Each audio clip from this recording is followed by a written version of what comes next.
the first thing we should probably talk about is the name. The name? The name. Of the podcast. Yeah, right now. The name of this podcast. What was your first thought? I didn't really have a first thought, Oh man. What was the name we were gonna do for the YouTube channel again? See, I think it was originally gonna be like D3 and Steelborn. Yeah. But I don't know, because then if you throw a third or a fourth in, it would be a little weird. Oh, see, because we had D3 SB or something like that. Yeah. So it's let's say we add a Styx Titan, then it'll be D3 SB ST. They just keep on adding on to it as more people come. Yeah, but what if someone doesn't come though? Well, then we just we just remove So if you're not here, it's gonna be D3 ST. Exactly, yeah. And if it's just you, then it's just D3. No. It's gonna be fucking weird as shit. It's gonna be D3, it's gonna be me talking to myself about how I'm lonely. I mean, don't you do that anyways? God. I'm sorry. No, you're not. No, I'm not. See, we need to come up with a name that's like Base Check. Or The Dive. How do you get that? All the cool names have been taken. But no, because Euphoria is a horrible name. Euphoria is kind of a cool name. It's kind of cool, EU and then Euphoria. Whoa, I'm happy this podcast is happening. I feel euphoria. No one's happy about EU. EU's happy. Actually, no. No, everyone's leaving EU. That's true. Oh, we got box of bitches. Freaking Captain Perks are so upset about that they role swapped again. I forgot that was a thing. Oh my god. See, okay, what are the new additions to the map? The new additions? On the top, in top lane and bot lane? The Alcoves? Alcoves? We can call this the Alcove. Alright. Okay. Alcove. Alcove. Episode 1. I am deep. Gang. Alcove. Hell yeah. What was that? Oh yeah, see, that only took us 2.5 minutes to come up with the name. Yeah, no, see, that's it takes a lot longer for many other people. Yeah, see, I hope that when someone actually watches this in 5 years, 10 years from now, they're gonna listen to this and they won't realize that I actually just looked at you after testing this and was like, hey, what's the name? Oh, and everything all so scripted? No. No, we just got back from working out and I sat down and was like, so what's the name? Oh man. Okay. So do you want to start? So league first week is about to start after the 2019-2020 off season. Yep. So do you want to start from the top or the bottom? Define top and bottom. So we go from generally first place to general last place. Okay. Because I think we both have about the same ranking in the same area, or they're pretty close. Yeah, see, that's what I was thinking, because I feel like the first place team is very obvious at this point. I feel like the last place team is just as obvious. So it's alright, second team. Okay, so your first place team, I'm guessing, is going to be TSM. What? No, it's going to be Team Liquid. Team Liquid, yeah. Team Liquid, definitely first place. And then your last place team is probably going to be Golden Guardians. Yeah, it's hard not to. Okay. So for Team Liquid, do you think they upgraded at all? Because they only made one change. Yeah. And that is Broxa. So I think it's one of those things where it's I think it's an upgrade. I think Broxa is a better jungler than Xmithy. Does that mean anything's going to change for Team Liquid? No. They're not going to get any better at Worlds. They're going to keep winning LCS. Liquid is literally just, I think they peaked, honestly. I don't think they're going to get anywhere. Because, you have Impact, Jensen, Doublet, Core JJ with Broxa now as a jungler. And we saw Jensen just straight up get upstaged. Doublet is Doublelift. Impact is Impact, Core JJ is Core JJ. They've all pretty much shown what they can do on the world stage countless times, and it's how are they going to get better? See, I think it's weird to me that they like. I feel like X Smithy was he's 29 years old and he's like old with quotation marks in like the like esports industry. So it doesn't surprise me that they went after like a big name like Broxa. But I'm surprised that in their last game of Worlds, Jensen was legit the only reason why they lost that game, and it was like a very decisive game because it was like if they win, they move on. If they lose, they're done. And like Jensen like lost 2 lanes within like a minute, and then in the next minute they lost bot lane and the game was over. So I think like I'm surprised that they didn't change mid or they tried to go for a new mid laner because I feel like they could have like gotten someone different. See, I think it was one of those things where so you have a Smithy or Jensen, one of those two are going to change, right? Yeah. So how are you gonna? I guess how would you get better at mid? You can import at mid and keep X Smithy, but then at this point, one of the main reasons why X Smithy is seen as not really doing well internationally is because everyone already knows his style. True. Versus like Jensen, where like it's the mid lane, like that's always evolving. I think my only argument of why you should have kept X Smithy is I feel like oddly enough, I feel like X Smithy is like one of the best of their performers international. Because for some reason, he is still like stealing barons and drags in like impossible steals. Like he 1v5 steals the drag and he just dies, but they get the objective, so it's kind of like a good trade for them. And when I look at the team, I don't see anyone that gains anything internationally. Because I think when I watch Team Liquid, like obviously Jensen loses lane, but I don't see any of them winning lane against like any of the big people without just like because like Double Up and Core JJ, I don't think they won lane like one lane to the point where they take over the game.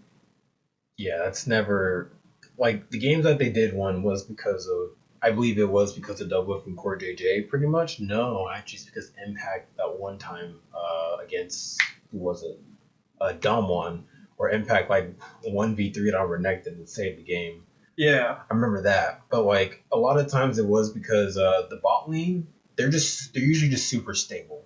So it's like they're not really going to be why they win, but they'll never really be why they lose. Yeah, so their whole game plan is to scale for late, and then it's just like, okay, at 30 minutes we just win the game. Yeah. But it's like they lose so many, like they just lose games because no one's like hunting for objective or they don't hunt for resources. Yeah. Because like Jensen like literally lost that game because he went aggressive against like I think it was the best mid laner in the world. I think it was. That was IG, right, rookie? Yeah. Yeah. Yeah. He was like, okay, I'm gonna beat this guy in lane. I'm just like, I don't think that's the right play style for your matchup. Like, I think this is the matchup where you don't want to try to like risk it all. Like, I think this is the one you want to risk it on scaling, not on the early game. Yeah, that's the Malza hard duty type matchup right there. Yeah, but I think all international that can wait for later. Yeah. I think they will 100% get first,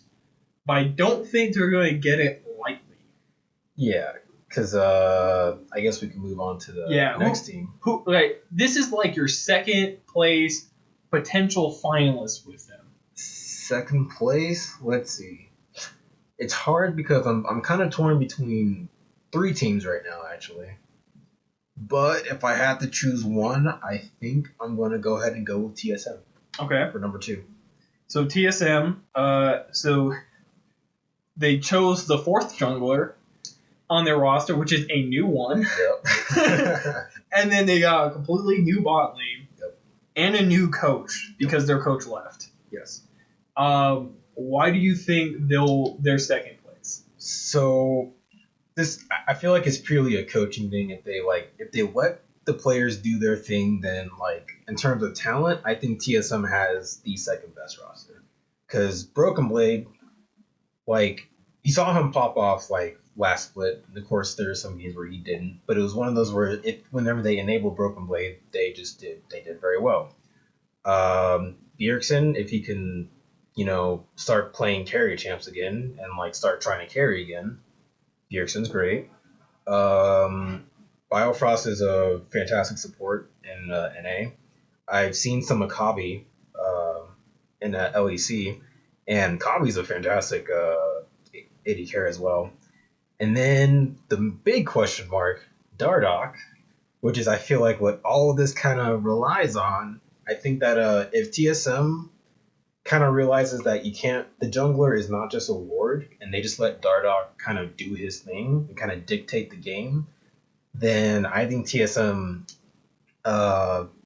just through pure talent and letting the players do what they want, I think TSM can actually kind of make a run for first. I don't think they'll get first, but I think they'll definitely pose a huge challenge. Because like even last split or last year, the last spring split, they got second, right? And they took Team Liquid to a 5-game series, and they could have won if Sven didn't. Yeah, we don't talk about that. But yeah, it's like they've already got a really solid roster and a really solid like team comp going on, and a really solid coaching too.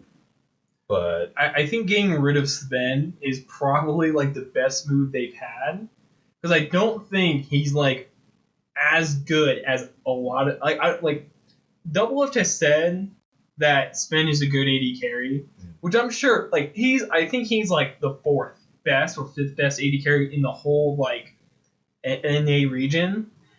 And like people might say that's a meme, but when they said that him and Niffy were the best in the West, I thought that was like a meme because they got rid of Double Lift and Bio, and both of them are now seen as like very top in the role, because I think Bio was only second to Core JJ, I believe, in like the all NALCS rankings last year. Yeah, I think he was. Yeah, he was. Because it was Stixay and Bio. Yeah. And that makes me laugh that like Bio was like right there. I think Sven was third AD carry. No, third was Cody's son. Cody's son. He wasn't even in the top three. And I think like Stixay and I think Cody's son were two way better AD carries by far. No, wait, it was Sneaky. I forgot Sneaky was still in the league last split. Oh, the Sneaky? Oh, Sneaky and then... yeah, Stixay. Oops, my bad, Sneaky. No, yeah. Oh, we'll get to that. Yeah, we'll But, like, nonetheless, they definitely made some improvements. I'm glad that they brought Bio back. Because apparently the reason why they had to get rid of this movie was because they were talking too much. And so there's too much conversation and not a lot getting done. So they brought Bio in, so you just have a quiet guy that'll just make plays. Kobe, great AD carry, I think. And I think Darter will be fine because I think TSM has just been releasing footage just saying, yeah, Bjergsen, it's his team now, basically. Like him and the coach are basically making all the calls until it goes bad. Yeah. So I definitely think I'm stuck between two teams for second, because it's this team and I think CLG is the second team that I think could be second. It's like TSM and CLG are like second and third to me. Because honestly, I think like Crown can probably beat Bjergsen and Jensen in the mid lane. Because, he was kind of a world champion. I think Stixay is a top 3 AD carry. I think Smoothie's a good fit for him, so I think they can go toe-to-toe with almost every bot lane. I think Double Lift and Core JJ, it won't be a good matchup for them.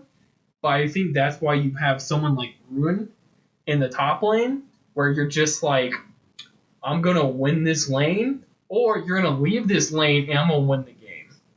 And then they have a ex-Mithy style jungler, which is pretty much, I don't care about myself, I'm going to just play for everyone else.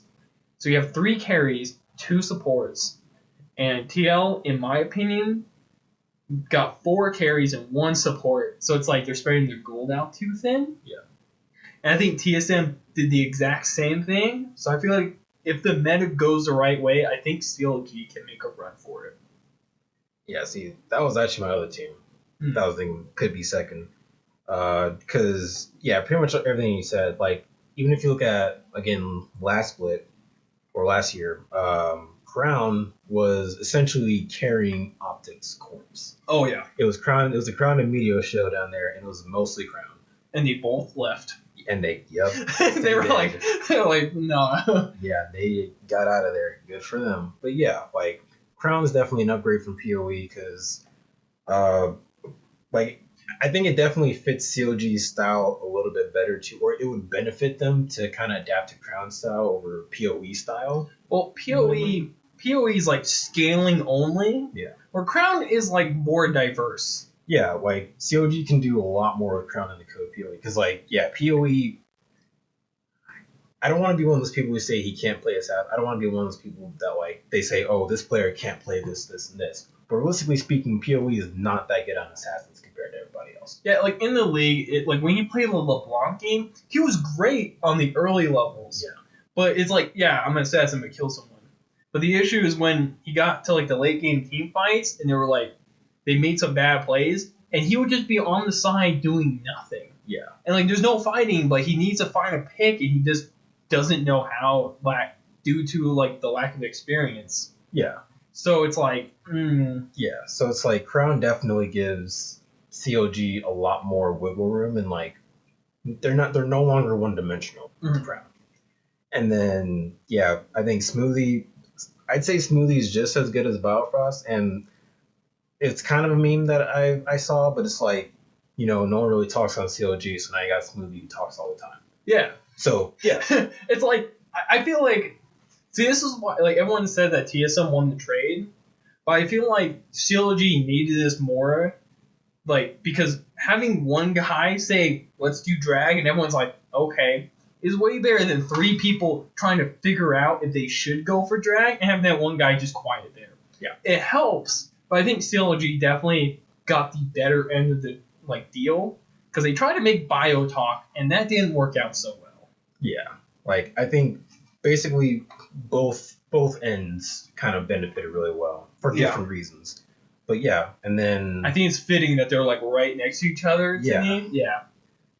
God, that's actually really funny. So okay, so you had 3 teams that you're stuck on. So what's the third? The third one is Cloud9. Okay. And I say that because, okay, so we're going to talk about Sven and the whole sneaky thing a little bit. Not too much because there's not really a lot to talk about, I don't think. No, I think Sneaky was like, I'm not going to academy, so I'm be an advisor and a streamer. Yep. And then I think so. Licorice in this, he said, I don't want this bot lane anymore. That's basically what it was. Not one person said it. Both of them were like it. Yeah. Sven Skarin left because he didn't get playtime and no one believed in him. So they got Blabber, and Blabber is now in the starting lineup.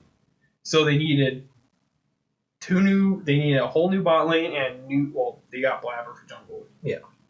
And so the new bot lane is Vin and Vulcan.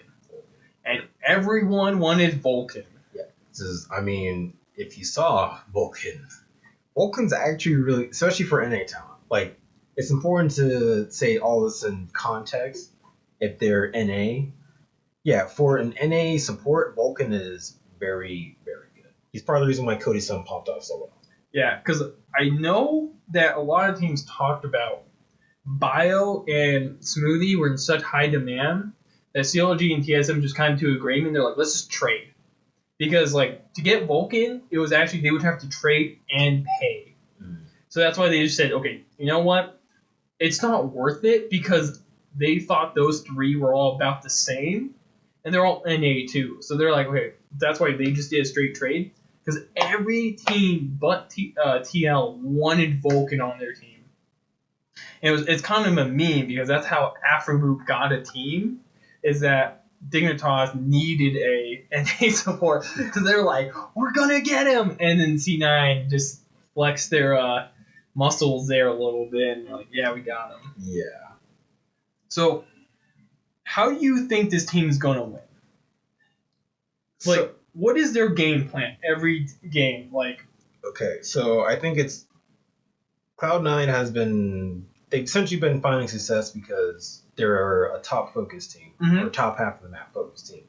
So, Licorice is gonna do his Licorice thing. Niski's gonna keep being super aggressive, and he works really well with Blabber, who he's a type of, I'm gonna play at least, I'm gonna flash under your turret at level 2 and kill you, and I'm gonna trade a kill, which, we can rein that back a little bit, just a tad. I respect the tower dive with no minion wave. Exactly. Yeah, it's like, okay, but I think that aggressiveness is really good for Cloud9. And then, as much flack as Sven has been getting, he is still a really good AD carry. Like, all things considered, he is a really big piece of why TSM got to finals and last spring split. He didn't play that well last split, but that's because nobody in TSM played that well. And I think it's one of those things where Sen himself even said he just didn't like the environment at TSM. I think it's a lot more. I think C9 will cultivate him a lot better, especially now with Vulcan too. Yeah. I think the only thing, because I don't think C9 will get fourth, because they're not changing their playstyle, and I think they improve it. Because like Doublelift said that like Sneaky is probably the second best AD carry, and he said this in about I think 2 interviews. But after he left, he then said like Sven and Cody are like the top. Those are the top 3 AD carries, and so I think it's like a little bit of a downgrade. Because I think Sven is used to getting some resources, which I think he will get. But like, Sneaky literally just sat in lane for years getting no resources. He's actually the king at going against Doublelift and not losing like hella hard. That's definitely true. Yeah. So I think Cloud9 is going to go through like an adjustment period, and I don't think they're going to do too well this split. See, I think because I'm looking at some of the other teams, and I feel like okay, Cloud9 can be like a solid maybe 4. Let's say a solid 4. I think ending, I think they might be like barely like 5th, 6th.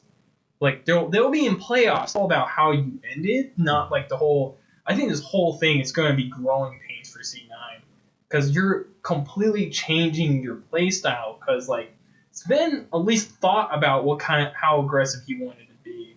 Blabber is just like I'm going to be aggressive, and no one knows what he's going to do. And they've said that like during scrims. He will he just goes for kills that no one can follow up on, like a tower dive with no minion wave. He just goes for it and he trades kills, and he thinks it's beneficial, which I would say it's one way to get a CS lead, I guess. Yeah, man. God. Oh man, Blabber's funny. I love Blabber. But I definitely think the Vulcan hype is a little bit like overplayed by how like the community's making it. Like he's not god tier. He's just a good NA talent to have. Yeah, see, I think that's definitely an important thing, actually, because I wouldn't even say Vulcan's necessarily a top 3 support, but honestly, I think that's more of a testament that, honestly, NA supports, they're not that bad.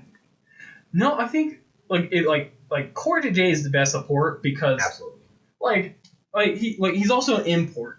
So it's like I don't want to say he's wasting an import, but like, TL is using an import slot on him. Yeah.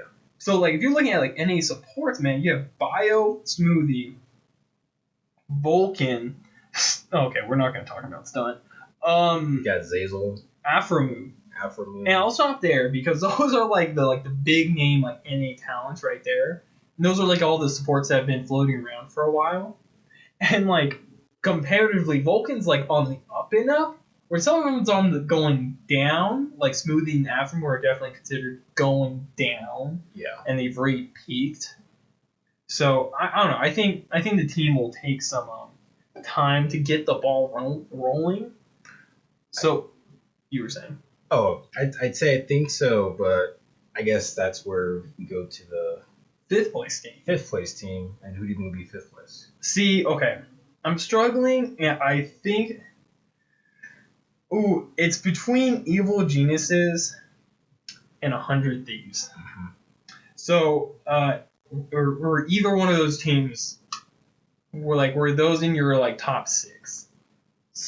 Who are your next 2 teams? Honestly, it was 100 Thieves and Evil Geniuses. Okay, cool. Which one do you think is better, or does it not matter? This is kind of a harder one. Okay, I'll start. I think Evil Geniuses will be 5th because I don't think 100 Thieves will I think they'll make playoffs. I think they'll have a better record against than C9 because I think they'll have a better working team early on, and I think they'll beat a bunch of lower teams and maybe upset some higher teams. Mm-hmm. So I think they'll be I think Evil Geniuses will be 4th. I think 100 Thieves will be 5th, where C9 will be 6th.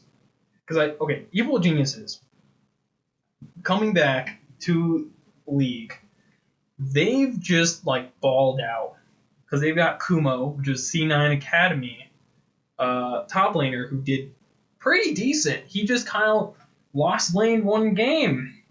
Sven, who was very mad that he didn't actually get to play at Worlds. Jizuke, once again, I feel like that's the only controversial one. Because I think everyone's kind of he's not the best you could have gone for. And then Bang and Zazel. And then you have Irene, which was a CLG coach. Okay, well, I actually have 100 Thieves over Evil Geniuses. Okay. And that's because they got Someday, who is Someday. His reputation precedes himself.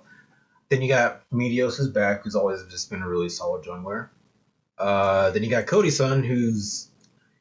I still think he has a lot of room to improve. And I still think that it's taken him a while. Double F has even said himself, it's taken Cody-san a while, but I think eventually he'll get there. And I think with this team, he definitely can. The question marks are definitely Ryoma and stuff for me. But they have Zix, who was TSM's coach during the spring split, where they got 2 finals. I also will say that Zix is the only other coach that has as much success as the TL's coach, which is 2nd place at MSI, and both of them got 3-0'd. So they're both sitting there. Zix did that with CLG. But I also have to say, when they got Huhi, they went to 10th place because that mid lane was bad. They got Saligo, and they were still bad. That's why I'm worried that I think they will be bad. But I think Zix can work it out. I think Meteos is the perfect jungler. I think he's actually the top 3 junglers because him and Crown just carried Optic. I think there's not a lot of junglers that you can say is as smart as Meteos and play as good. Because the only 2 junglers I can think that are better than him are Broxa, who's now here, and Xmithy. I think he's the only 2 junglers that can rival his intelligence and his gameplay. Intelligence, yeah. Because in terms of, I said mechanics, it's been scary. But... Oh, yeah. Together. Yeah. I think Sven is really good ganking, but then there's time, with the new meta, I think that might benefit him. Yeah. But I think it's also about, you have to be really smart about how you do stuff. Because now it's all about utilizing Gromp. So you apparently double buff, Gromp, Scuttle, and gank. Because now you just say, you know what? I either power farm and do nothing, or gank and get behind. And I guess that's how the meta will be. That should be interesting to see. So I definitely think 100 Thieves will make it, because I think someday will somehow get a lead that will be a little bit, or have a pressure that I will carry this game if you don't stop me. And I think Cody-san will take over at some time. Because Cody-san is a very underrated, well, he's not underrated anymore, but he's it's one of those where we've seen Cody-san for a while now, and it's he has the capacity to pop off, given the resources. He can definitely carry your game. It's just I guess he's just not as proactive as Double Lift, which is kind of it's kind of weird to say, whenever you look at Team Liquid. But then again, Team Liquid's a whole beast on its own, so I guess that doesn't really matter. But yeah. It's Cody-san is essentially Double Lift if he's just a tad bit more passive and he needs a little bit more hand-holding. Yeah, I think, somehow Clutch got to Worlds over TSM and everyone else. Yeah. And I think everyone on that team, and it's Cody-san, Vulcan, DeMonte, Lyra, Lyra, and Huni. I think all 5 of those players you gotta hold them to like a new level of respect because they just kind of like 1v3 other like they face off 3 other teams to get to Worlds, and they did it. And like you have to give all the credit to like Huni Cody-san for carrying the crap out of it. Yeah. But like Vulcan Monte did great jobs supporting, and Lyra, Lyra was there with Smite. You needed 5 people on the team, so You know what? Like Lyra would be great in this meta. yeah, no hate on Lyra, but like he had a great career. He was just overshadowed by like everyone else because it's hard to beat Demonte in popularity. Yeah. And so, oh yeah, I okay. So Evil Geniuses. Why do you think these are like this team is worse than like 100 Thieves barely? So my thing with Evil Geniuses is that you got Kumo, who played for Cloud9 for a little bit on the main stage, and I think he won. He only played like 2 games, I think, right? Or was it 4? I think it was 4. He played 4 games, yeah. And it was one of those where Kumo did really well. That's because I believe it was because Sven Skaren just can't ever live and crap out of his lane. Like Sven Skaren made sure that Kumo did not feed. And then on top of that, he's still a rookie, but yeah, it's just one of those things where Kumo had a lot of help. That's why he did so well. And then with Jizuke he's a fantastic mid laner in itself, played with Vitality. But then I watched last split for LEC, and Jizuke kind of fell off a bit. Of course, all of Vitality fell off.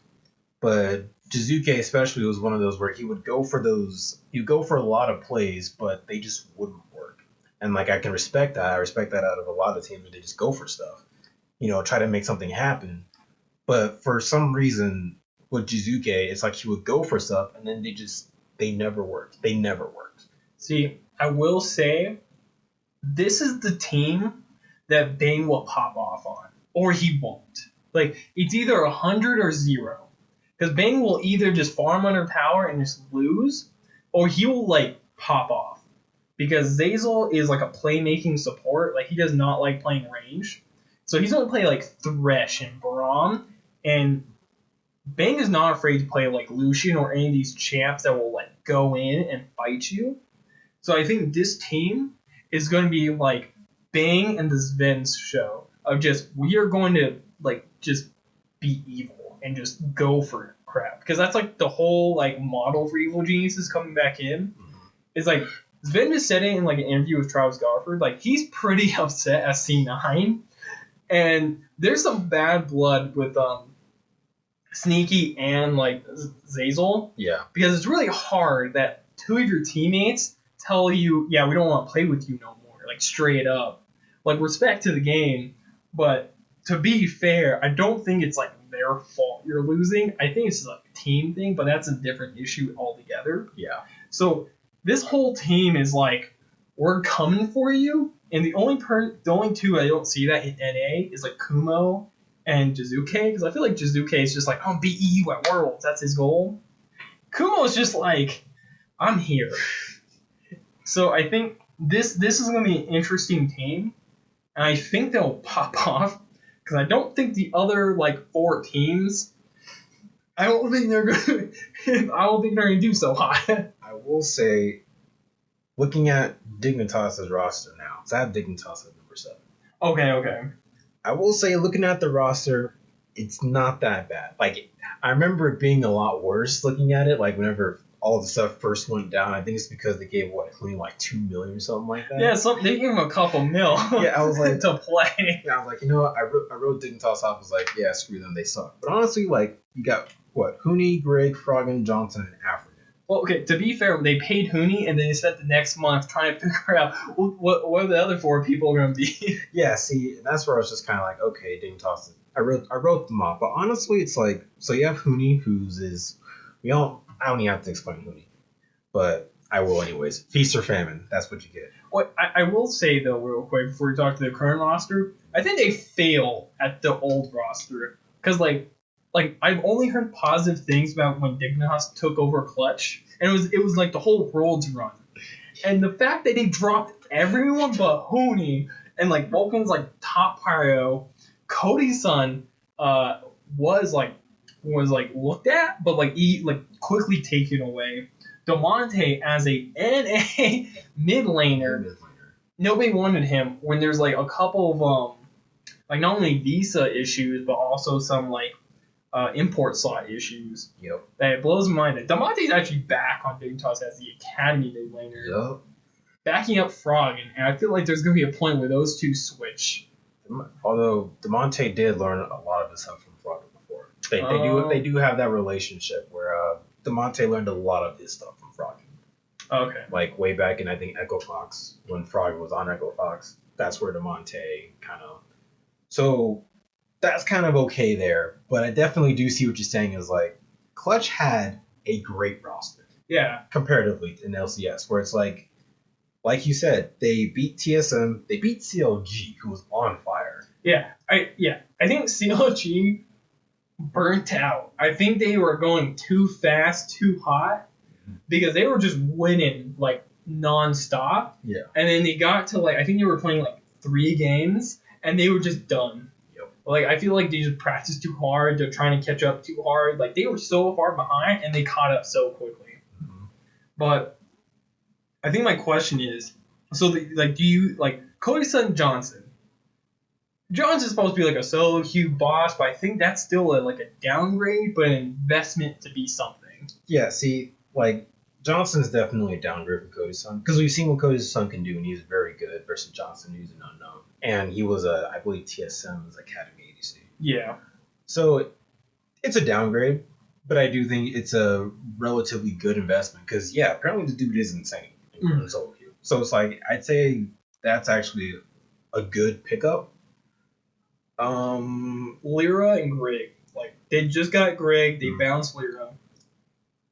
I'm gonna say it's an upgrade because honestly, like again, I respect Lyra a lot. I think he did go to Worlds at one point. Holy crap, Lyra was bad. See, It was not good. I also think like Greg fits into that because like Acadian was I'm gonna kill you type jungler like Broxa. Mm-hmm. Greg is like Smithy where he's just like I'm gonna play a tank jungler and just get my laners fed, which is great when you're with Huni.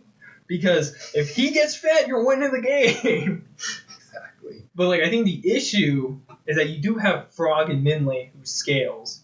And I think like and then you have the bot lane, who's also kind of passive, because Aframu is not the type of support that like likes to kill them a lot for no reason. He's very much like, let's think this through and let's just play around them.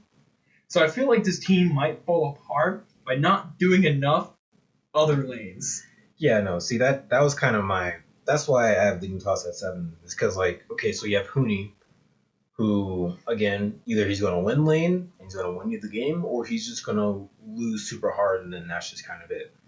Then you have Greg, who's the basic like, yeah, I'm gonna try to get everyone else ahead. Froggen is really good though.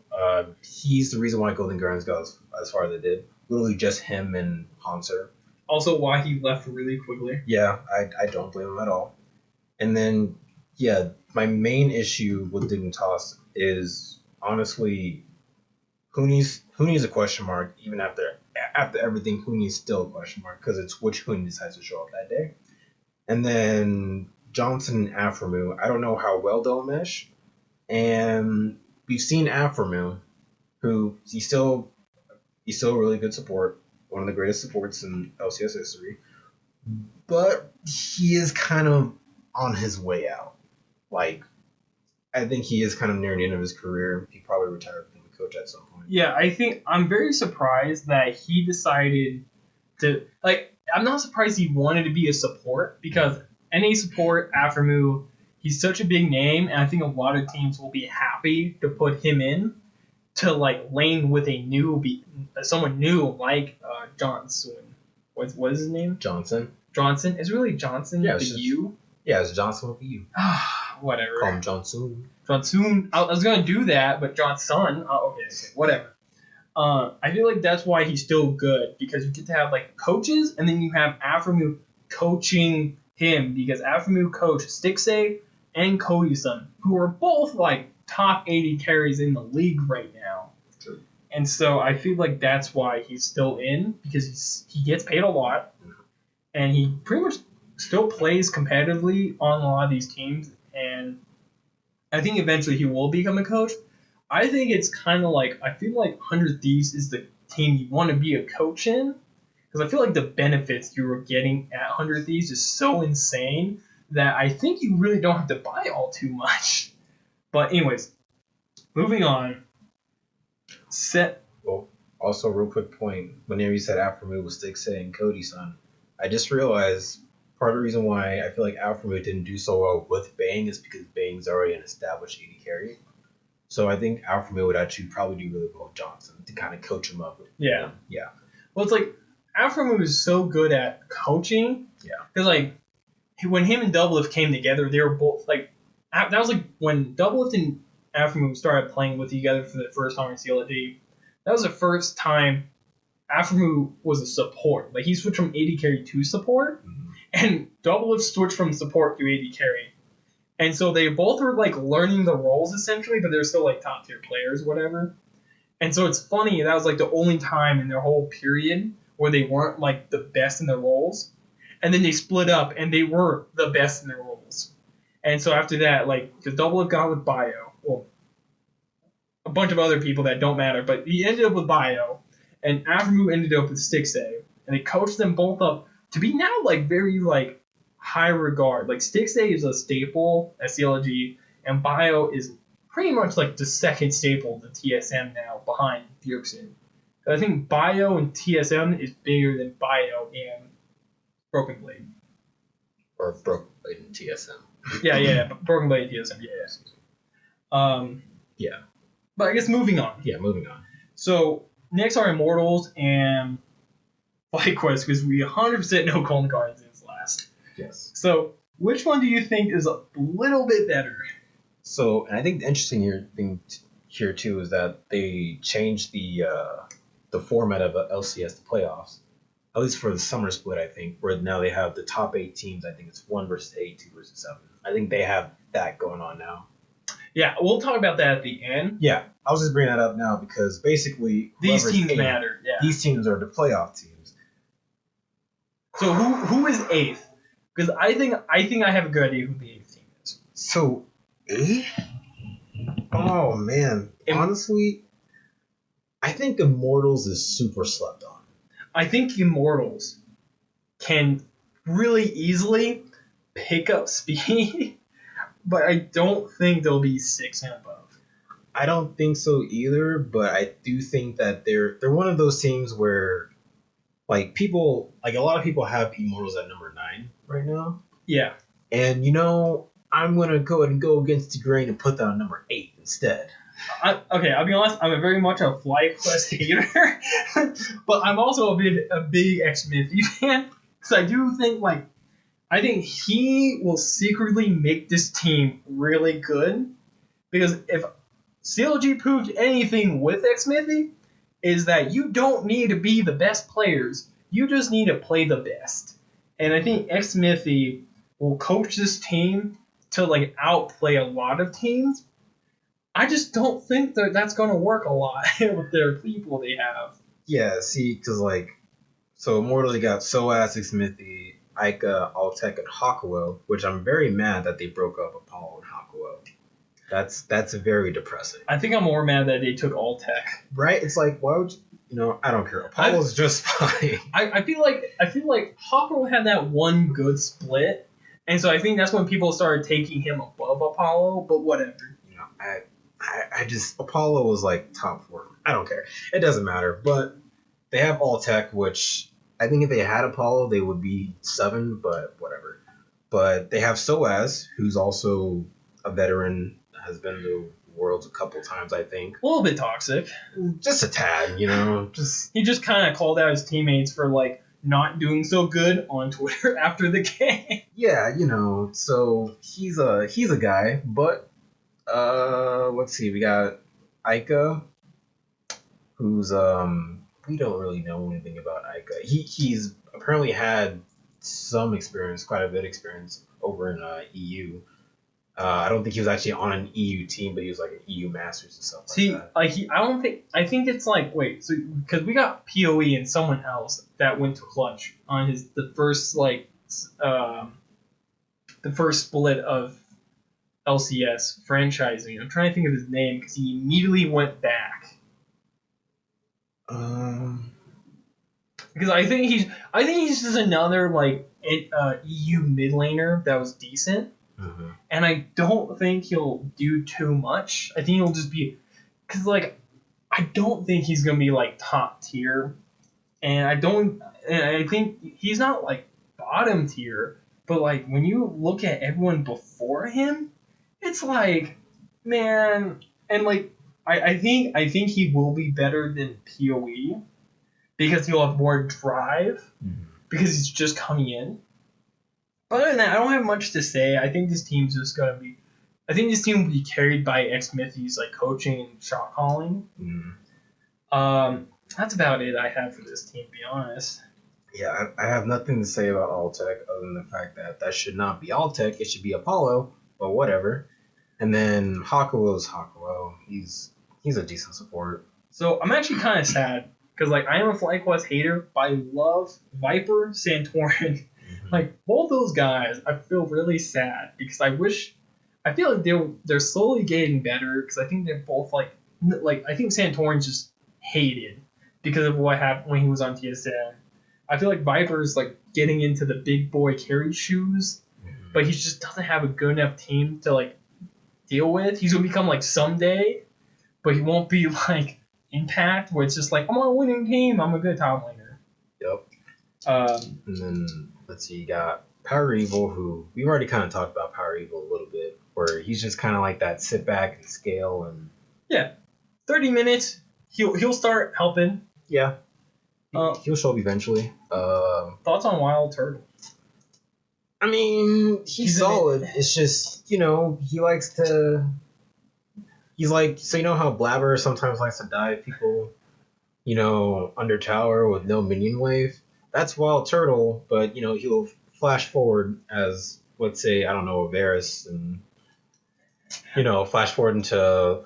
Who's the big guy right now? Mordekaiser set. He'll flash forward into them. See, I feel like I think Wild Turtle is like slowly getting to the point where he's going to become an 80 carry position coach. Because I think like he's really good. He knows his stuff, but I think more importantly, he knows what not to do. Yeah. So I think I think there's not a better 80 carry, and I think he's experienced enough that he can lead Viper and Santorin.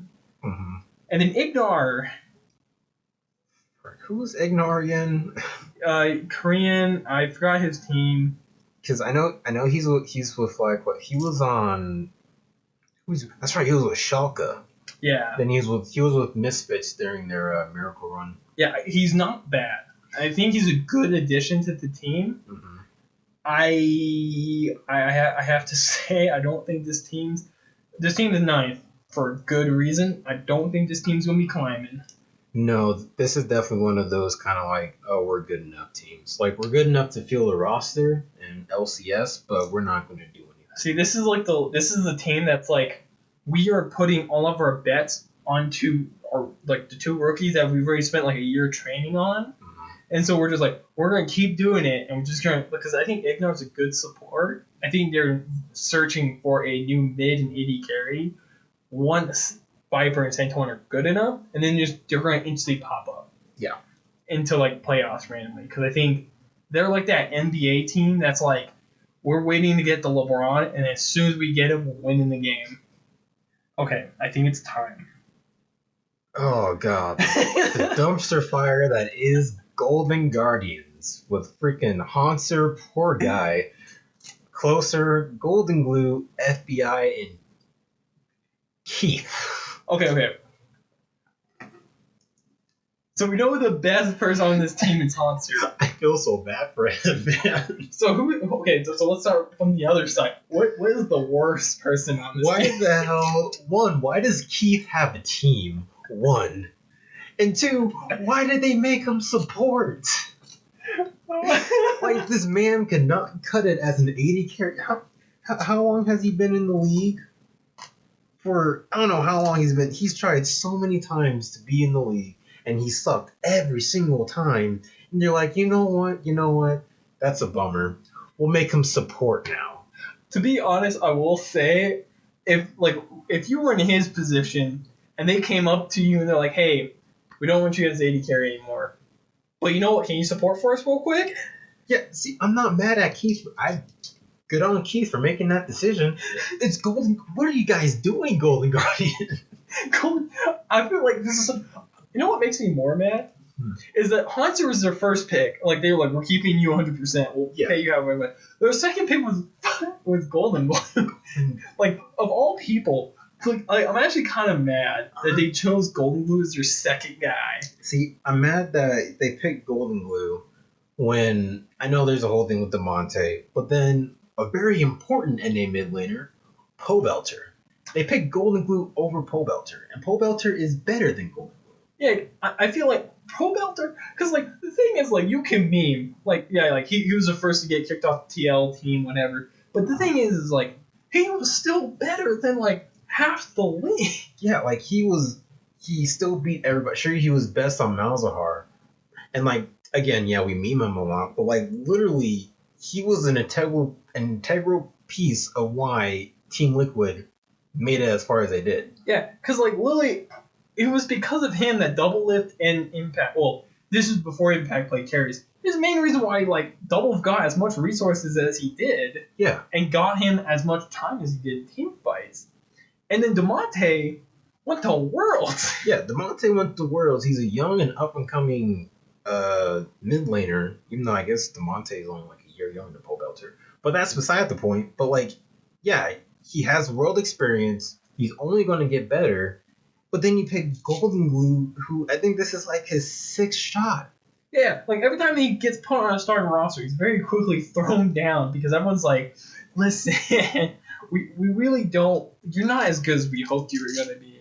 Yeah, and it's like, no hate on Golden Glue, but like literally it's just... Like, I want NA mid laners. Yeah. It's just, they had 3 to choose from. Yeah. And they chose the worst one. They chose the one who maybe he proves us wrong. Maybe I hope he proves us wrong because, like, you know, I like it whenever native talent does well. He's like, I want an NA mid laner to do good.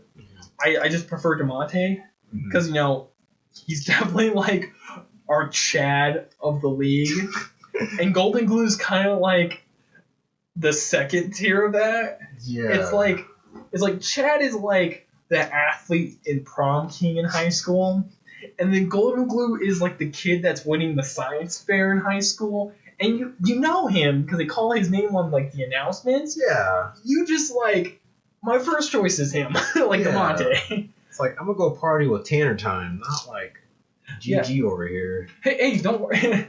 I'd rather do an assignment with Monte because at least I know he can get better. With him, it's like I know what you can do. That's what concerns me. Yeah, because like even in the little times where Golden Glue actually played in the LCS with C9, for example, he never won lane. He kept on getting stopped. I think, and then FBI and Closer, Turkey and Oceania. Closer, I'm actually kind of excited for Closer because he went to Worlds too, I believe. He went with with World Youth, and that was a team that I think Clutch ended up like 3-0 like that. But it was still one of those where he actually looked really good. I think he's actually a really promising young talent. See, I think that's like the key thing about these two are like they're young. So I'm like, you know what? Let's go with the young talent. Mm-hmm. I think Golden Glue to DeMonte, I feel like DeMonte is like a better pick. But I think the reason why they didn't go is because he's still young and they want a little bit more experience. I just don't think that was the right call. Yeah, see, it's one of those things where it's like this. I think this is my main issue with Golden Glue too. Because like, let's say that you want young talent, you want to try to cultivate it. DeMonte, you want experience. Pobelter. Why would you go for Golden Glue over any of those two? Cheap. Pobelter was going to play for free. Bro, Pobelter got rehired, and now he's playing jungle. Like Steve literally just like the community was so mad that Steve was like, if I hire him, we'll get like a positive feedback. Yeah, I'll hire you. Oh, just in time too. Neither one of our junglers can make it, so you're playing jungle. It's like Teal can't lose. Like for some reason they're still like winning every aspect of like the league. Like somehow their offseason was better than everyone else's, and all they did was they got a new jungler, and then they got a random coach that doesn't do much. He's literally an advisor. He's just there to when the coaching staff that's all bottom lane focused, when they ask him a question, he just goes, I think it will be fine. Like that's his job. Like that's his physical job that will allow him to still live in California of all places. Like Jesus. Oh man. But yeah, I think Golden Guardians would be last. I think this team, it's just not like, because like the only Haunter is just always gonna be solid at this point. I think he's proven that. And then I personally am excited for Closer. But then it's just then you just get down there and it's like Golden Glue pisses me off. Keith pisses me off. I think FBI, like, he wasn't that good. I don't think he'll ever really be that good, especially with Keith at support. Like, it's one thing if you have, like, especially for bot lane, if you have, for example, Dignitas. mm-hmm. You have a rookie mid laner, and then you have an experienced support. So you have Johnson, and then you have Aframu. But then when you pair FBI, who's young, with Keith, who couldn't make it as an 80 carry, so what kind of experience is he going to give you? Like, what kind of advice is he going to give you to be good in the league if he's not good in the league and never has been good in the league? And he's also support now. I think a bigger issue I'm seeing is that so the Oceania server is getting shut down because like Riot doesn't think it's worth keeping it open. Mm-hmm. So I feel like all these teams are trying to pull in the top talent from Oceania just to kind of like, it's kind of like a charity movement. It's like, let's keep them going, yay! And I don't like it because like Riomo is cheap, FBI is definitely cheap. On a 10th place team, again, like you are not worth a lot. I'm sorry to tell you, my guy. I think if you go to Academy, I think you might be one of the lower paid Academy players still. And so, to me, I don't like what some of these teams are doing with the Oceania, because I don't think any of them earned it. Because when they hired Rioma, like his big thing was like he played 30 games straight in one day, which is about 15 hours, and he just played them straight. He wasn't tilted, he was just chilling, and he climbed pretty good. And I'm like, okay, I think he did that in the Korean server, I think it was. And I'm like, oh, good for you. Like, nice, man, good job. Like, you have drive. Well, at least that's what Papa Smithy did. And that's something we didn't talk about is Papa Smithy. Oh, yeah. But I think, well, his job is, like, basically done. Yeah. Because, like, how he put it already. But his job was, what he wants his job to be is all League of Legends wants to go through him. And this is the team he put together. And now it's kind of like all, like, content based. And he'll kind of help analyze and coach a little bit, but not really. Because, I mean, are you going to backseat drive Zix? Like, to be honest, he was kind of seen as, like, the best coach for a long time. Yeah. Because he took, like, to be honest, when he was with CLG, they were nothing special when they lost Double Lift. Like, they really didn't have a good carry. Like, they had Darshan. Like, and they won with Darshan until he left. And they started losing. But, yeah. I think once this whole Oceania, like, Turkey thing is done, I'm interested to see where the league goes. I think the next step is just everyone is saying, you know what?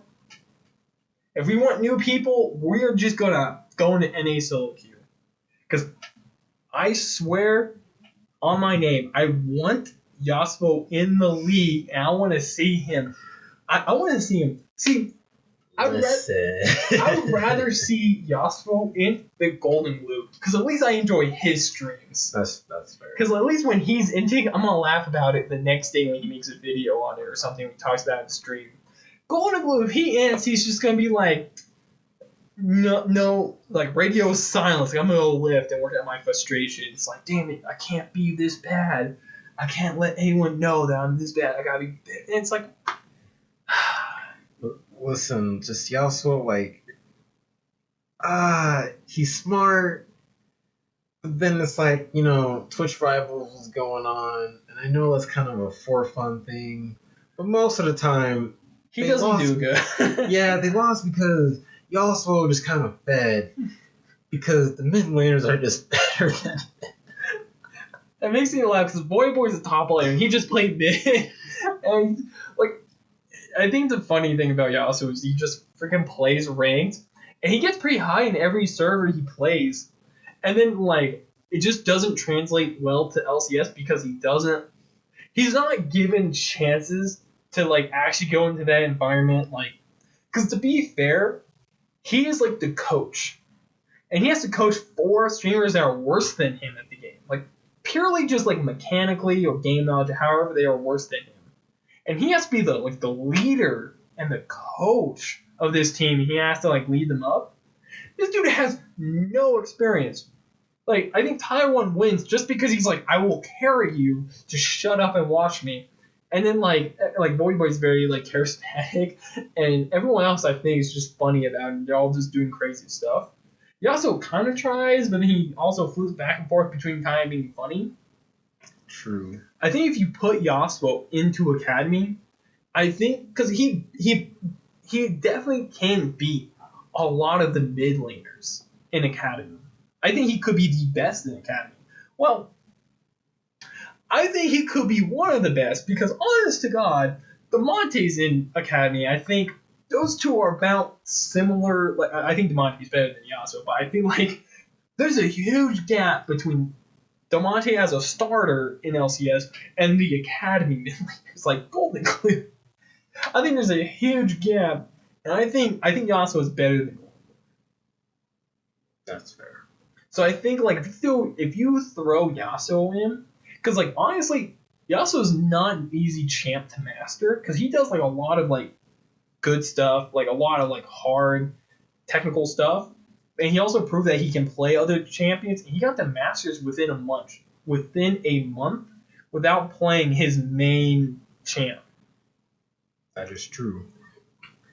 See, I guess it's just one of those things where it's like, I just don't really see him playing in OCS because they have already got him as like a streamer, as like a content creator, which I think that's kind of where they're comfortable with him being right now. Well, I think it's also like the money's too good. Yeah, like I don't really see Yasuo taking it that seriously to where he wants to go into LCS. He may joke about it a lot. No, like he's actually like serious. He went to scouting grounds. Yeah, no. He actually went to a bunch of what are they called? Well, I guess it is called scouting grounds for other teams. But he went to like tryouts. Oh. He went to tryouts for a bunch of other teams and played and tried to get in because he went to 3, I think he said, on stream or something. And I don't know if one of them was TSM, but I think what it comes down to is like he doesn't want to leave 100 Thieves because he left at CLG. When he joined CLG, like they didn't do anything with him. Yeah. And so he was like, I'm out. You guys actually aren't doing anything for me, but pay me like a small check. 100 Thieves is like, we'll do a lot with you, and he's like, I love it. And he gets like every video he's in, he gets a cut of it, and then he just makes a lot of content with them. They give him a lot of stuff.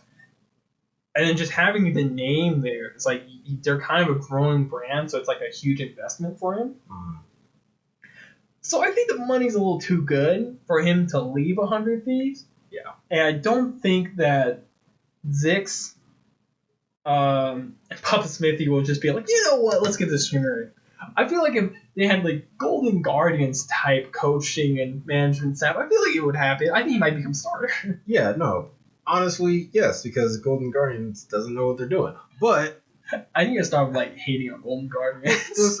It's one of those things where it's like I was so excited for them, like last split especially or last year, because like they had Froggen, they had Hanser, contracts, which, and then No. I forgot who their bot laners were. But it was one of those where they like released that video of them with the Ghostbusters. Like, oh, okay, Yeah. they have some personality. This is kind of cool. They're kind of developing it. They got fifth and sixth. I was like, okay, cool.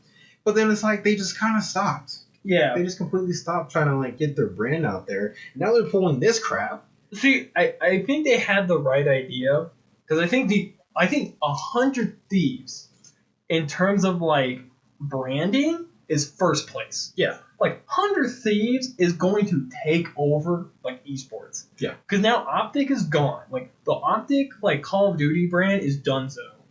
That I think that it's between 100 Thieves to take over. Like I don't think like 100 Thieves and Team Liquid. Yeah. Those are the two teams because Team Liquid's winning everything, but like a lot of people want to root for the underdog, and 100 Thieves just happen to have a lot of good people, a lot of good clothes, and like their merch is like next level.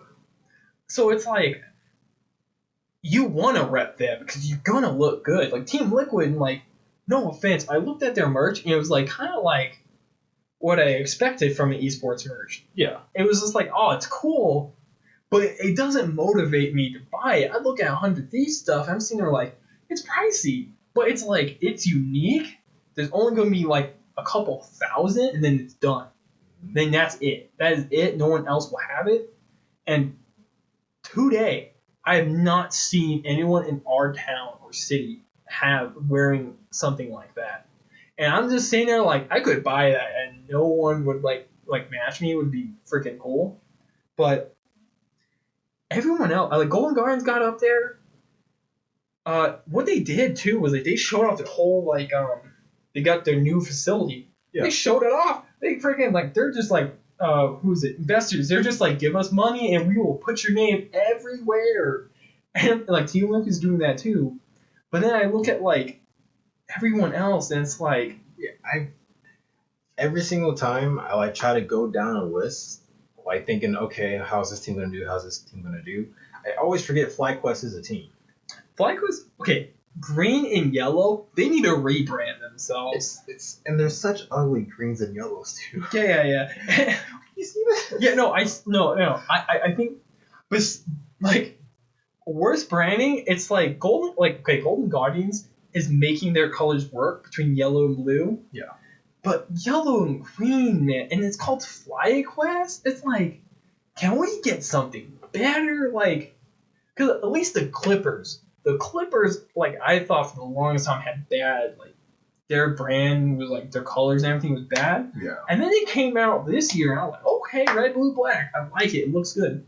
FlyQuest, man, maybe get some new colors, or man, get something like just rebrand your whole thing. What colors do you think they should do?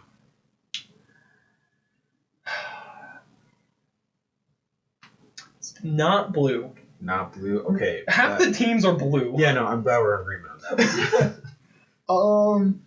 Because like their name's FlyQuest, Yeah. and maybe like, you know what? I feel like they could pull off like red and yellow. Red and yellow. I feel like they could pull off red and yellow. Because I think this is just like a designer thing. Because it's like FlyQuest. Yeah. So you could have like FlyQuest, like the logo be like black. And then you can have like their jersey be like red and yellow, like sunlight or something. Or red and white. You do that. But you'd be like battling 100 Thieves. So like, kind of like still popping colors. You still keep one of your ugly ass colors. And you kind of, because like what, I don't know what colors you can go, because I don't think you should go red green. No. Like purple wouldn't be horrible. See, I'm thinking something that with purple because red, white, and black's taken. You have 100 Thieves, Cloud9, CLG, Team Liquid, and Evil Geniuses are dark blue. Yeah, so they're all blue. Dignitas is yellow, black. Golden Guardians is yellow, blue. Immortals is Green, black. green, yeah, which I really like that color. And then TSM is like black, white, gray. So it's like you got purple, but they need to do something because I'm looking at this logo and it's hurting my eyes. Are you talking about? Oh my god. The colors are so disgusting. Well, it makes me mad that Golden Guardians changed their logo before FlyQuest. Yeah, this is kind of a slick logo too. Yeah, I like the sword. I think their Golden Guardians merge is actually like I would say third place in all of LCS. No, fourth. Yeah, because honestly, TSM did a bigger jersey reveal than 100 Thieves, and I'm just sad because I saw they had like this cool line. It's like Japanese or Korean clouds, like whatever. And I was like, that looks cool. It's only on the sleeves, just a little line on the sleeves. I'm just like, y'all suck. Like, really? This is the best you got? Are you sure? Golden Guardians, at least their merch, I looked at it and I almost bought it. Like, it was $36 for a sweatshirt that was really simple and really good design.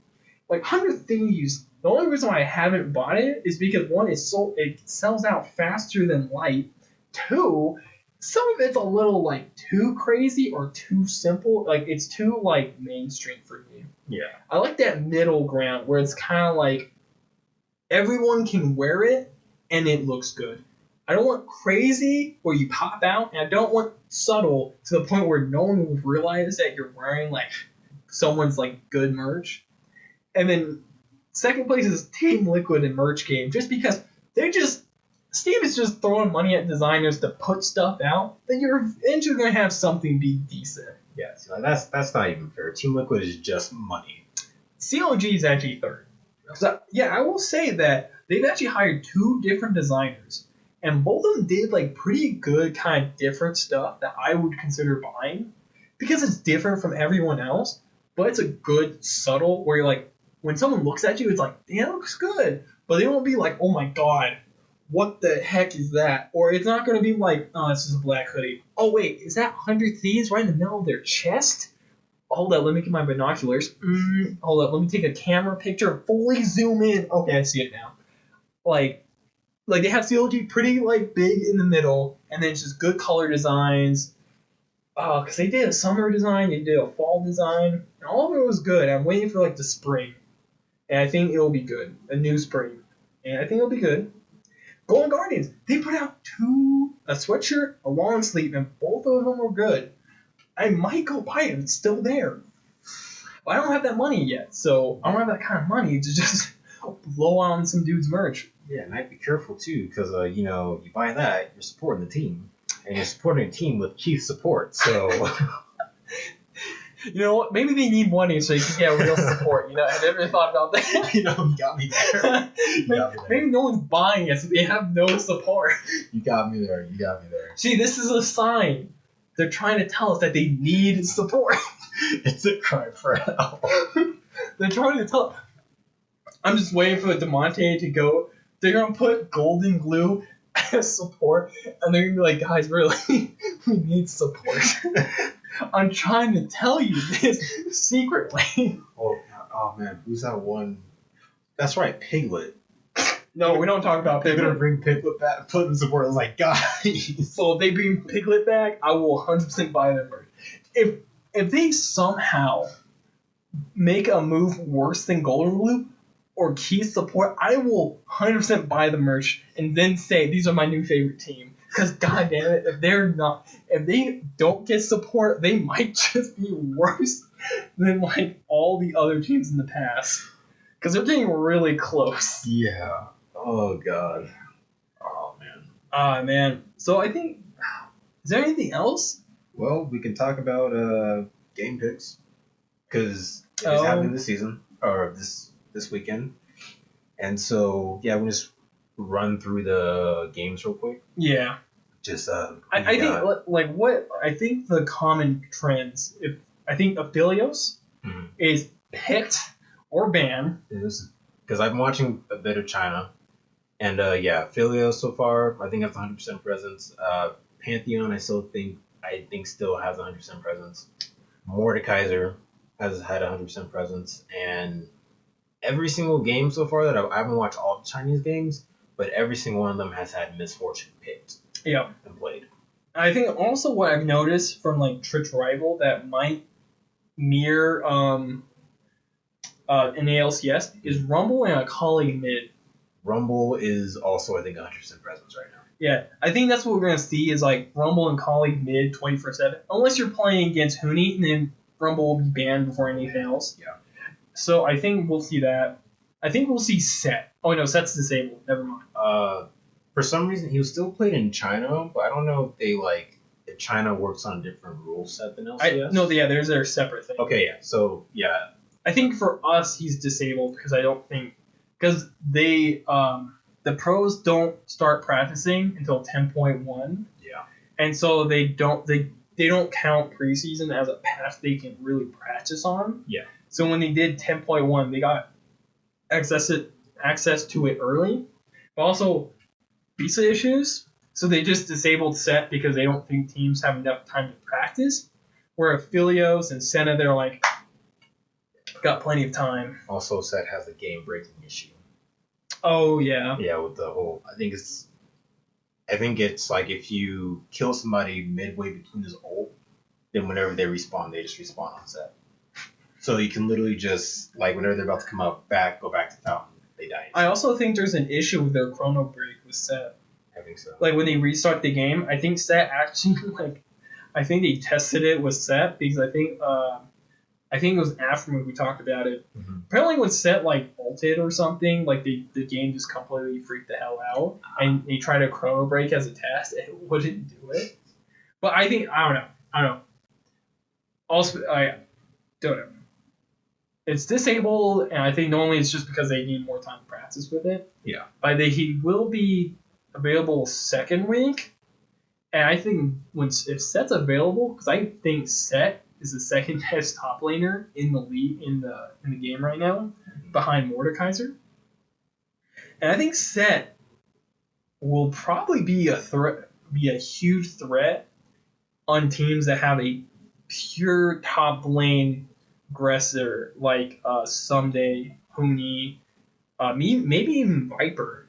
I think Viper can make some really good use out of Set. Because the one thing I've noticed, especially because we're playing pro play, and Set's ult just deals percentage health damage of the guy he's suplexing. Yep. I think Set can kill some backline by throwing the tank at him. Yeah, I think actually that's a really good point because Ornn is also very high priority right now. Yeah. So I think you can definitely pick Set into Ornn. Pretty much because of that reason. You can just ult them into the backline. That's a crap ton of damage you're doing. Yeah. And the good thing about Set is that his health regen is it's not the exact same passive as Garen, because it's better when you're lower, because it instantly regens. Yeah. But then as you get more health, it's a percentage of missing health. Yeah. So the more health you get, the faster he goes. And I think going against Ornn, it'll be good, but Ornn deals so much damage. Ornn is. So I think it's going to be a matchup for pro play where it's going to be Ornn's going to harass you like normal. Mm-hmm. I think jungle presence is going to be the deciding factor.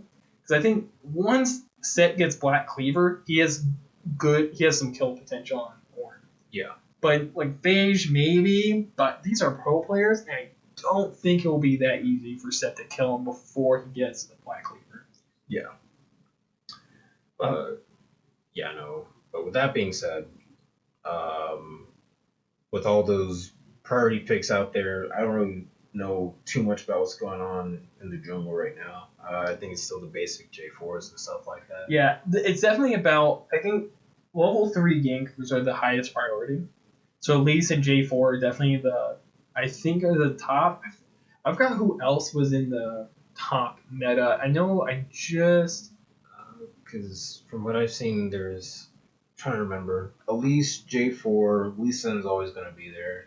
I think Meteos and Dark both said that jungle's pretty open right now. Yeah. But it's mainly just doing stuff, not power farming. And so I don't think Graves or Kindred or Yi I don't think there are funnel strats going on. I was gonna say, I feel like out of all these teams, I think at least one of them is gonna funnel, and I think the one who would funnel is Evil Geniuses. I think Evil Geniuses would funnel. I think maybe Cloud9 might funnel. Well, I want to see Blabber and I want them to funnel against each other. I want to see Blabber and Sven just 1v1 each other in a funnel comp. I think that would be amazing. I'd pay to see that. Oh, you don't need to. You're right. I think it'll happen, honestly. I feel like I think it'll be like because like C9 has said that they don't care about evil geniuses because they're like it's fine, like they're not our threat. Team Liquid is because C9 truly believes that they're second place, and I'm just like I feel like you guys are forgetting a couple teams. Team Liquid has the confidence that they should have. Yeah. C9 should not have that level of confidence yet. Yeah, they need to settle down there just a tad. They replaced 3 people on their team, and I'm just saying right now, one of them was like the biggest guy on their team. Yeah. And Sneak is the last remaining of the original C9 to leave. Which is really surprising to say, because Meteos is still playing. And so like Meteos is right now the last of that team to still be playing. Wow. That's actually kind of crazy. So I think there's gonna be some like I think Evil Geniuses is gonna bring the heat. Like I think they're gonna be really like try-harding that game. I think for Evil Geniuses, at least with Sven, I think C9 and Team Liquor are like same level of try-hard. Yep. Like they're gonna pull out the stops and just try to really like take it like it's the finals. Oh man, I can't wait to see those games. I think they won't be for a little bit.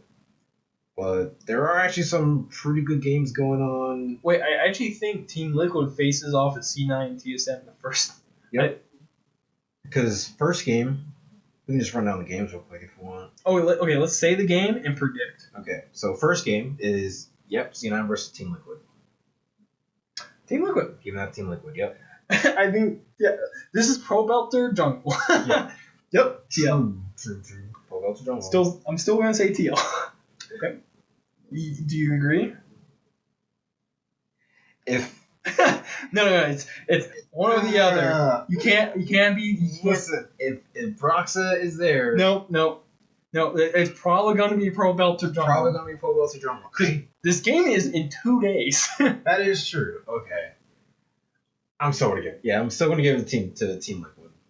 I think it's gonna be an actually good one though, because Pro Belter Jungle, let's go. I think it's gonna be even now. Is that? Yeah, Malzahar Jungle, let's go. Please, Malzahar Jungle. No, Belkaz Jungle all the way. Honestly, it worked. It worked. God bless. All right. Next one is gonna be CLG versus Dignitas. CLG. CLG. I don't think Dignitas will do too well. I think Huni will come in fresh, but I just think pound for pound at the very start, I think CLG will be better. Yeah, I think that's definitely going to be a bot lane difference for me. It's going to be scrappy, I feel like. It's going to be, because you're going against, what, Huni? Honestly, yeah, just Huni. I think if Huni shows up, they're going against Ruin, though. CLG. All right. 100 Thieves versus Golden Guardians. 100 Thieves.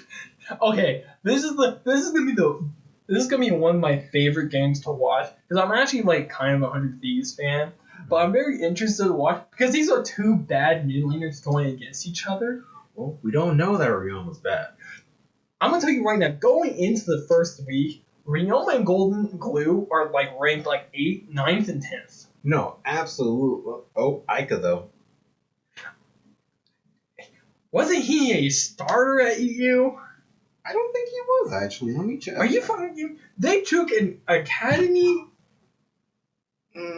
Let's see. He was on Unicorns of Love from January 2015 to July 2015, and I think that was when Unicorns of Love was still in that EU.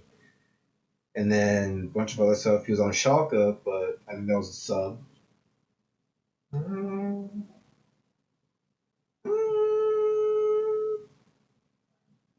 Okay. No, that's fair. I think Realma and Golden Glue and Ico are bottom 3. Okay, I think I'll say that.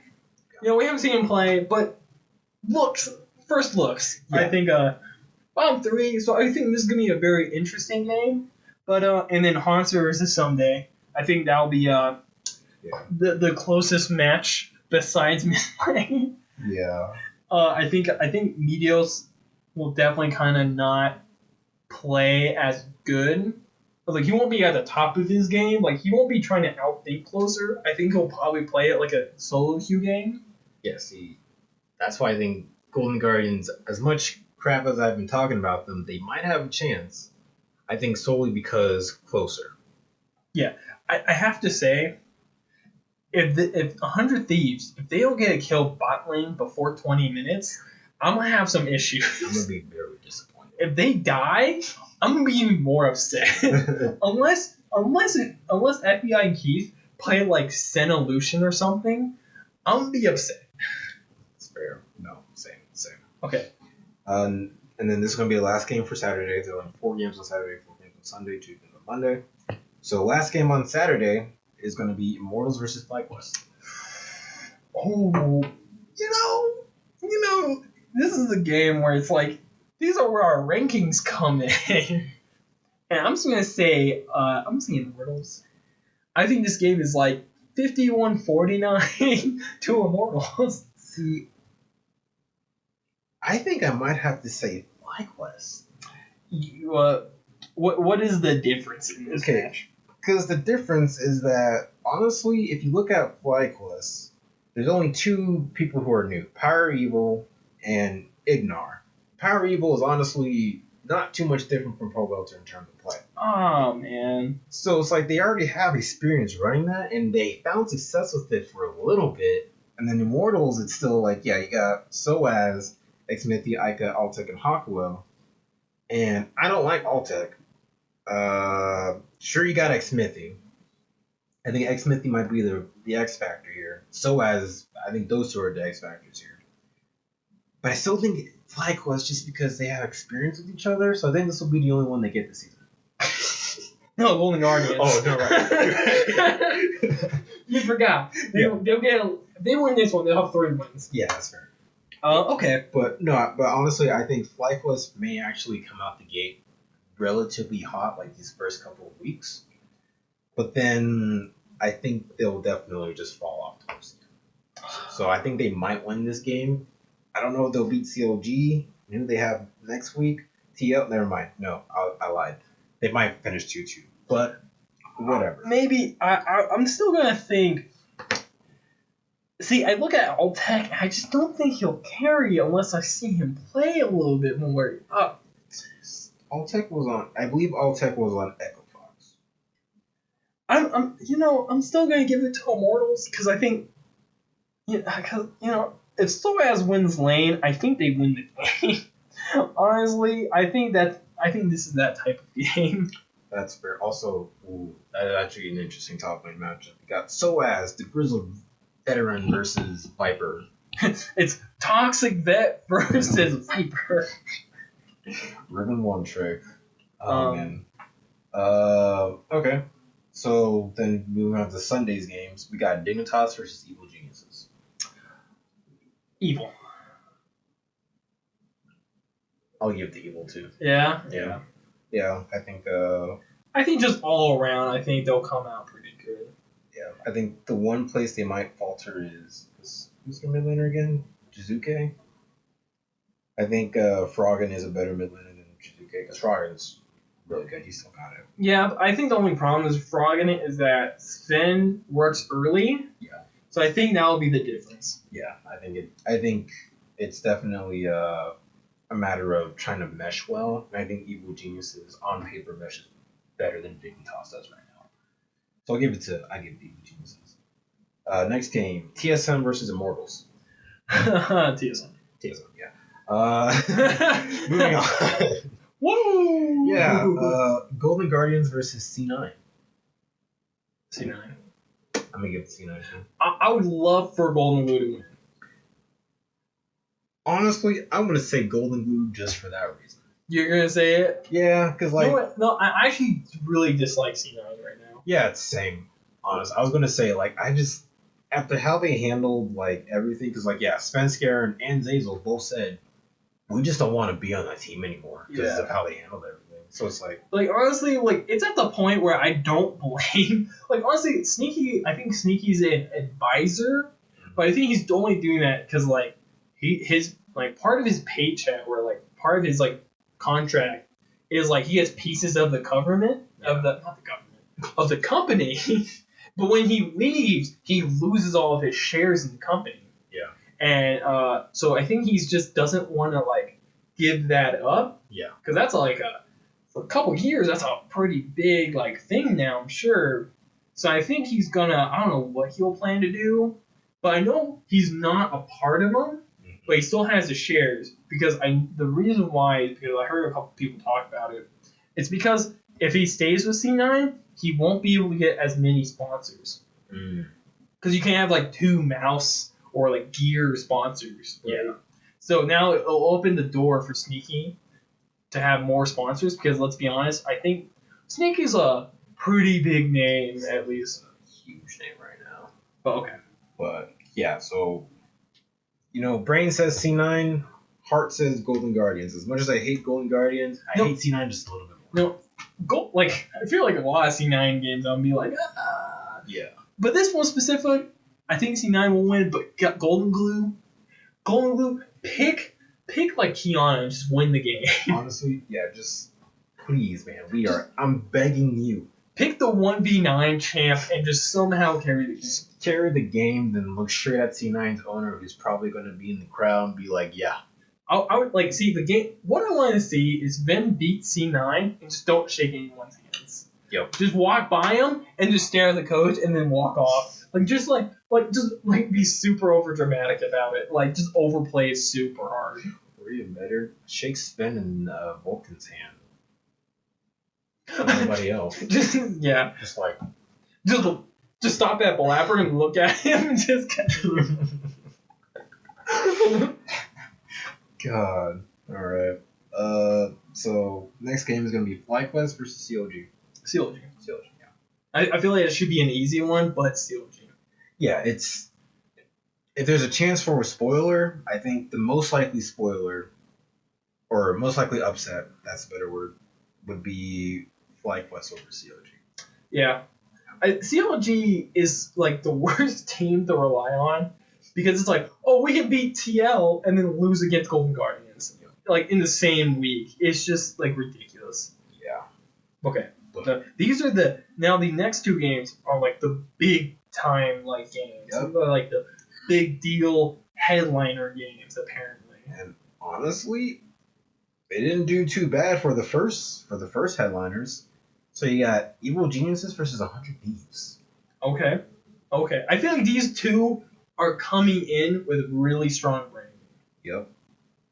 And then like they had like essentially a massive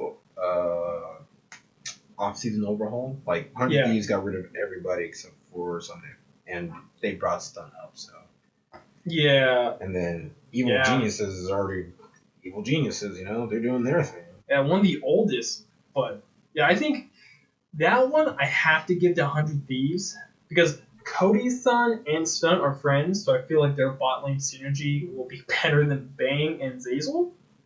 I think Bang and Zazel are definitely bigger threats, and I think Bang just hasn't been that good. So I feel like Cody's son right now is a better AD carry, at least what we've seen. Mm-hmm. Mid lane.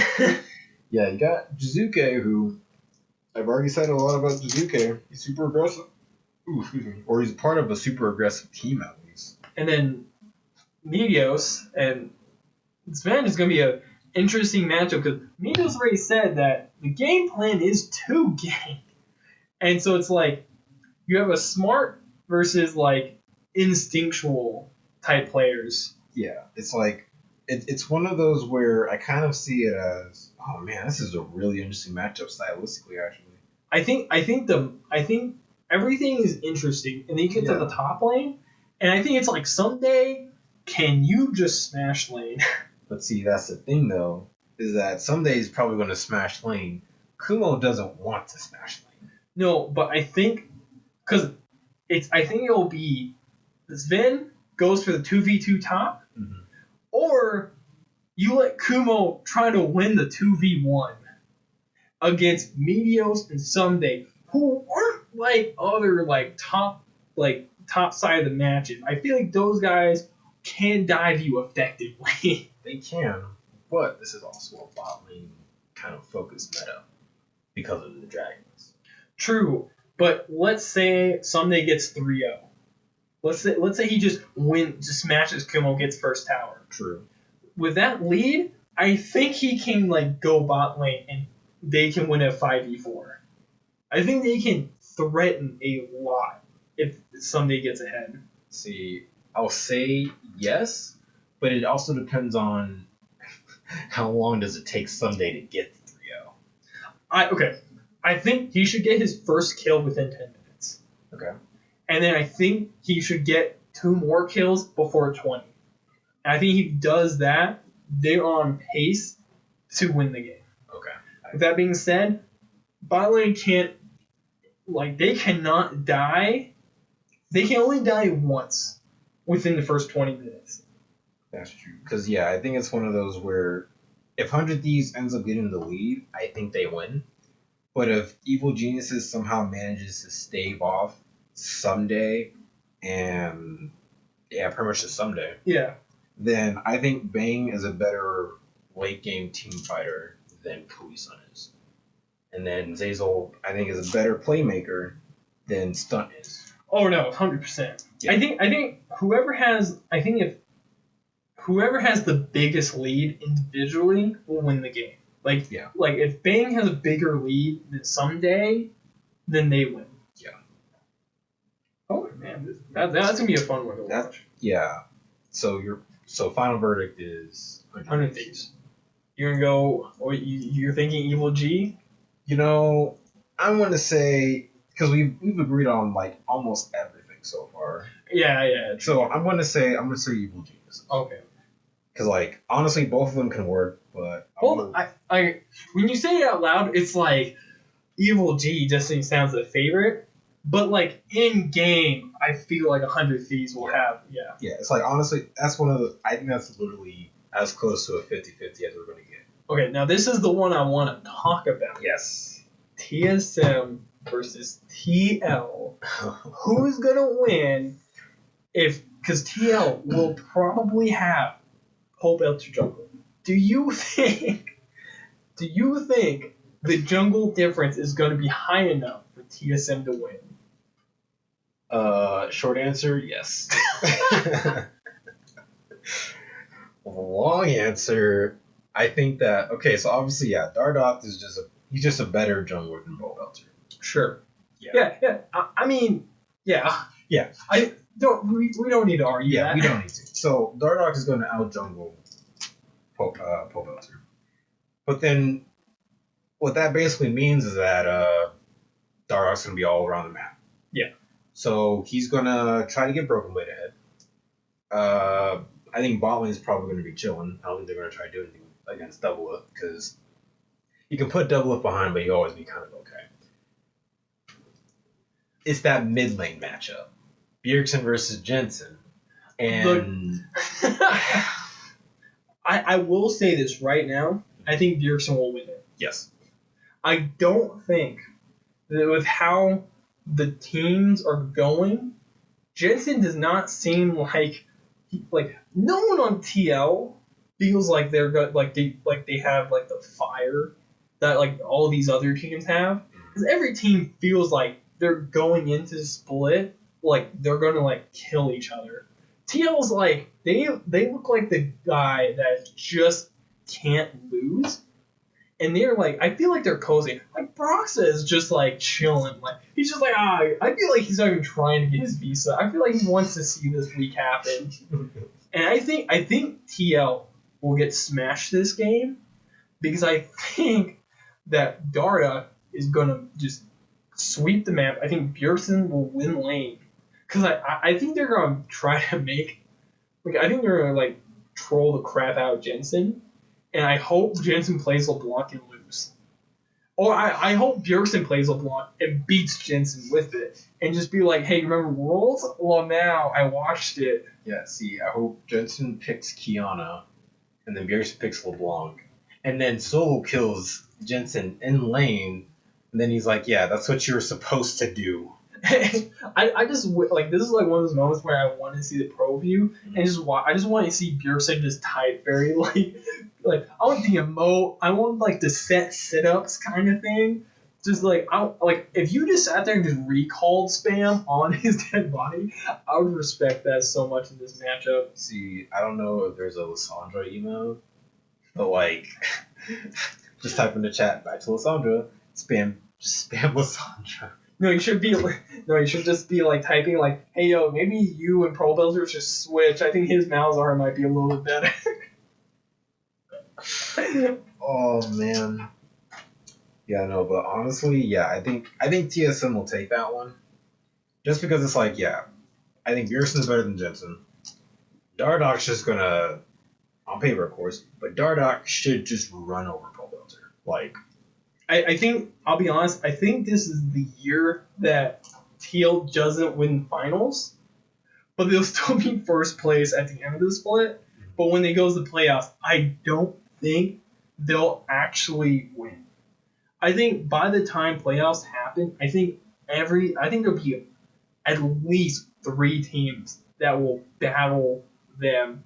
I think semifinals will be the real like games in playoffs, and then finals is gonna be like I think whoever faces Team Liquid will beat Team Liquid in like a 3-1 fashion or a 3-0 because TSM last spring almost 3-0'd them, and I feel like that's gonna repeat because I don't think Team Liquid cares all too much about MSI because it's kind of like a whatever tournament. It doesn't mean a lot.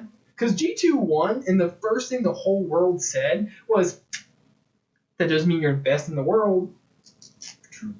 Because, like, SKT, like, they grew to be, one of the top teams in Korea. But, like, a lot of people were like,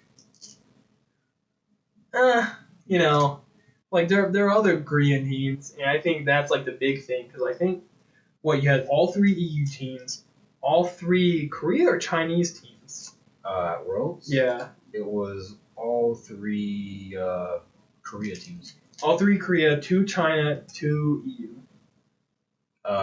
3 EU. It was 3 EU. 3 EU, 3 Korean. 3 Korea, 2 China. Because and then they had a Chinese. Oh, and then you had 1 China versus 1 EU. Yeah, because FPX went up against Splice, and then it was Griffin versus IG. Yeah, it was Griffin versus IG, Spice versus FPX, and then lower bracket was SKT versus Fnatic, and then was SKT versus Fnatic? The point is, I don't think Team Liquid cares too much about MSI because like they got 2nd place and they're like, yay, and then like. Everyone was like, oh, but CLG did that too. And I'm pretty sure that kind of like made them a little bit mad because it was kind of like hey, Double Lips, guess what? Stixay did that before you. Aftermoon did that before you. Also, Probelter, Xmithy all did that before you. And Xmithy's like, I did this again. Also, the fact that I think the MSI finals was the fastest 3-0 in international history. Was. Yep. So it's like and CLG had to go against SKT when they were like on top. Yeah. And it was like, guys. So I think this is the year that Team Liquid falls, and I don't think they're gonna fall gracefully, because I think they'll get like 2nd in finals, let's say, and then we go to like the real like world's contender, because like now how playoffs is next split. Yeah. I think it's all 10 teams or the top 8 teams. I think it's top 8. Is it top 8? And like it's all about whoever like. Now the 3rd, 4th place matchup. Whoever loses goes into loser bracket, and whoever was in the loser bracket, who's ever like made it up to that point, they play, and the winner of the losers bracket faces off the 3rd place to go against to be the 3rd seed, and then 1st and 2nd in the finals. Whoever's in the finals goes to Worlds. Yeah, I have the format right here for the summer. So yeah, it's the top two teams. They receive a bye to winners bracket round two. Third to sixth play in the winners bracket, so 3 versus 6, 4 versus 5, and then seventh and eighth are in the losers bracket. So it's a double elimination bracket. Okay. And yeah, I think it's a great addition, and I strongly believe Team Liquid will be the third seed next split. I don't think they're growing fast enough, and I don't think they're improving at all. And so I think it'll be I think it'll be TSM and CLG in the finals next in the was it summer split? Yeah, summer split. I think it'll be a TSM CLG finals. Yeah, see, that's what I would hope for. Cause like, yeah, I think that's kind of what I was saying earlier when I mentioned Team Liquid. It's like, yeah, they're still the best team, but that doesn't change anything. Cause like, yeah, honestly, they've kind of just like, I think even with the addition of Broxley, they just kind of plateaued. Yeah. And I don't really see any way for them to get better because like, I think Double F is playing pretty much as best as he's gonna play. Impact is playing as best as he's going to play. Like that Worlds performance was probably one of the best. Like he actually improved. He actually played carries, but I think the issue is the team isn't improving. I think the players are, but the team isn't getting better because I don't know if it's like coach. I think it's a combination of coaching and players. Is that they're not doing anything new, so like something needs to change, and I think it has to be like coaching staff.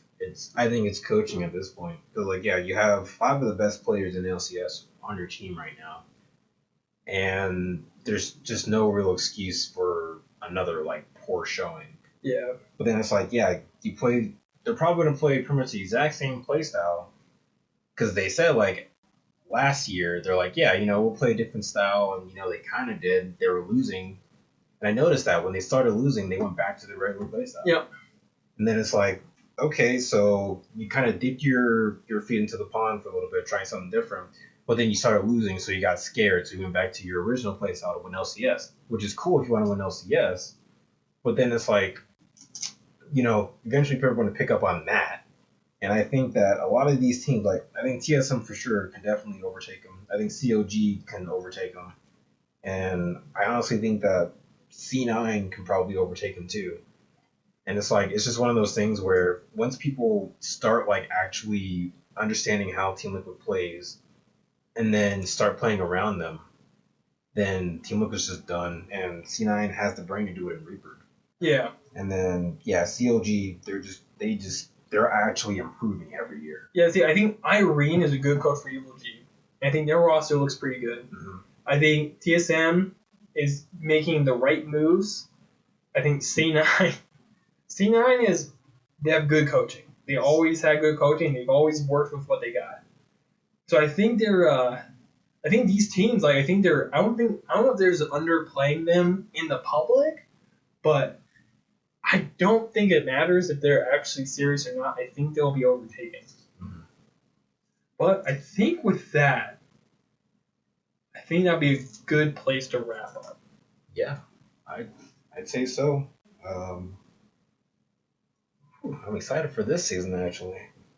Until it starts, and then everyone just starts sucking. Yeah, no, it's like it starts, and then Team Liquid's on top again, C9 gets second again, and then it's just the same old garbage that we experienced for the past like 4 splits.